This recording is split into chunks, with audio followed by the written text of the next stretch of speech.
Mehmet, dont le monde s'est écroulé en même temps que les bâtiments lors d'un tremblement de terre dévastateur en Turquie. Au milieu du chaos et de la douleur, il entendit un faible gémissement parmi les décombres. Le cœur plein d'espoir, il creusa frénétiquement jusqu'à trouver sa petite fille, Ayla, qui était piégée sous les débris, les larmes aux yeux. Mehmet prit la main d'Ayla, mais sa joie se transforma en désespoir lorsqu'il réalisa que sa douce enfant ne respirait plus. Cependant, dans un acte d'amour inébranlable, il décida de ne pas lâcher sa main. Alors que les heures se changeaient en jours, Mehmet resta là, accroché à la main de sa fille, refusant de la laisser partir. Les gens se demandaient pourquoi Mehmet ne partait pas, pourquoi il ne lâchait pas la main de sa fille morte. Et il répondit simplement « Si moi, un père terrestre, je ne peux pas lâcher la main de ma fille, comment Dieu pourrait-il nous abandonner au milieu de notre douleur? Pourquoi Dieu m'abandonne-t-il quand j'ai le plus besoin de lui? Pourquoi cela m'arrive-t-il alors que je n'ai fait de mal à personne? Pourquoi mon fils, ma fille, mon épouse, ma mère ou mon père souffrent-ils de cette terrible maladie? Si Dieu m'aime, pourquoi ai-je l'impression qu'il n'est pas à mes côtés? As-tu déjà pensé de cette manière?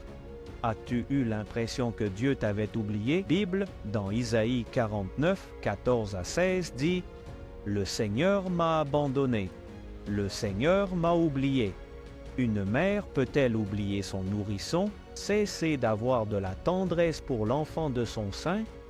Même s'il y avait une mère qui oubliait, moi je ne t'oublierai jamais. Regarde, j'ai ton nom tatoué dans la paume de mes mains. C'est une image puissante de l'amour inébranlable de Dieu. Tout comme une bonne mère ne peut oublier l'enfant qu'elle a porté en son sein, combien moins Dieu peut-il nous oublier? Il a nos noms tatoués dans la paume de ses mains, symbolisant un engagement éternel et personnel avec chacun de nous.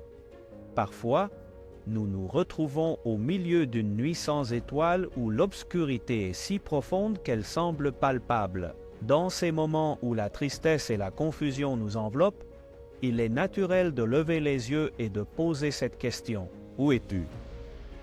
Pourquoi tu ne m'aides pas à trouver la lumière?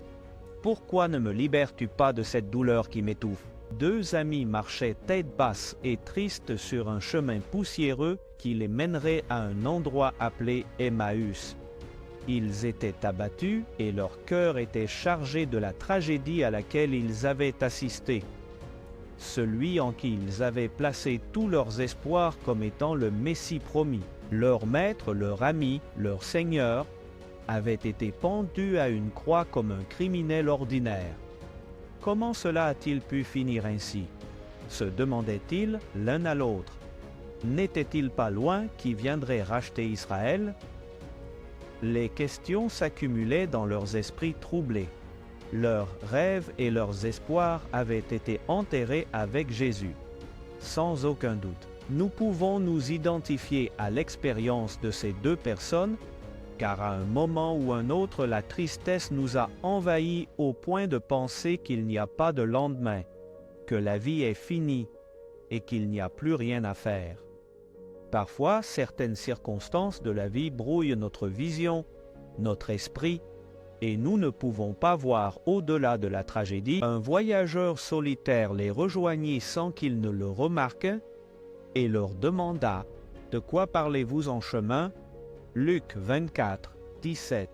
Les deux marcheurs tristes s'étonnèrent de cette question de ce voyageur étranger et lui répondirent « Es-tu le seul à Jérusalem qui ne sait pas ce qui s'est passé ces jours-ci » Luc 24, 18. Mais ce voyageur leur demanda encore « Que s'est-il passé » Luc 24, 19. Ces deux hommes commencèrent à raconter tout ce qui était arrivé à Jésus et que c'était la raison de leur tristesse. Mais cet inconnu qui s'était joint aux deux marcheurs tristes n'était autre que Jésus. Luc 24, 20. Le texte biblique dit « Pendant qu'ils parlaient de tout ce qui s'était passé, Jésus les rejoignit et commença à marcher avec eux, mais ils ne l'ont pas reconnu. » Luc 24, 14 à 16. Leur tristesse et leur douleur étaient si grandes qu'ils ne l'avaient pas reconnu. C'était le dimanche et Jésus était ressuscité, marchant avec ces deux voyageurs tristes. Une période de douleur et de souffrance. Il est facile de se sentir abandonné et seul. La perte d'un être cher, la rupture d'une relation ou la lutte contre une maladie et les difficultés peuvent nous laisser perdus et désespérés. Dans ces circonstances, le monde semble sombre et insensé. Nous nous sentons seuls et abandonnés au point que notre raison se brouille, nous empêchant de voir la présence de Dieu. Jésus marche avec nous au milieu de n'importe quelle douleur et tristesse que nous traversons. Pendant que certaines femmes couraient enthousiasmées pour annoncer que le tombeau était vide, ces hommes marchaient dans la plus profonde tristesse, incapables de croire à un tel miracle. Quand nous perdons la foi, nous oublions que Jésus marche à nos côtés. Mais avec une patience infinie, Jésus a commencé à leur révéler les Écritures qui parlaient du Messie et comment il était nécessaire que Christ souffre pour entrer dans sa gloire. Alors qu'ils marchaient ensemble, ces paroles pénétrèrent dans leur cœur attristés et furent comme un baume guérisseur. Peu à peu, la compréhension leur apportait un nouvel espoir qui dissipait les ombres du passé récent. Puis Jésus leur expliqua tout ce que la Bible disait de lui. Il commença par les livres de la loi et continua avec les livres des prophètes. Luc 24, 27, Jésus voulait réconforter ces deux hommes, mais il devait d'abord leur enseigner une précieuse leçon. Il se peut que Dieu veuille aussi t'enseigner une leçon importante durant les moments d'épreuve. Écoute tout ce que Jésus veut te dire ou vis tout dans le passé comme ces hommes. Quand nous nous demandons pourquoi certaines choses arrivent dans la vie, Jésus essaye aussi de nous donner une réponse. Ne serait-il pas merveilleux qu'il marche et parle avec nous comme à l'époque? Bien que nous ne puissions pas entendre sa voix physiquement, il répond toujours. En étudiant la Bible, nous élargissons notre vision lorsque nous consacrons du temps à la prière. Il nous aide à comprendre pourquoi les choses te passent ainsi.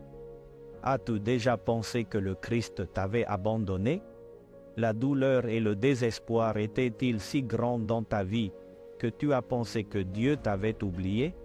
Il y a des moments dans nos vies où nous pensons marcher seuls dans notre souffrance et notre douleur. Et il semble que personne ne se préoccupe de nous, pas même Dieu. Quand ils sont arrivés à cet endroit appelé Emmaüs, le récit biblique dit que ces hommes ont insisté pour inviter cet inconnu et pour qu'il reste avec eux et mange. Quand ils étaient déjà en train de manger, quelque chose de merveilleux s'est produit. Alors qu'ils s'asseyaient pour manger, Jésus prit le pain, remercia Dieu, le rompit et le leur donna. Alors, les deux disciples ont pu le reconnaître, mais Jésus disparut.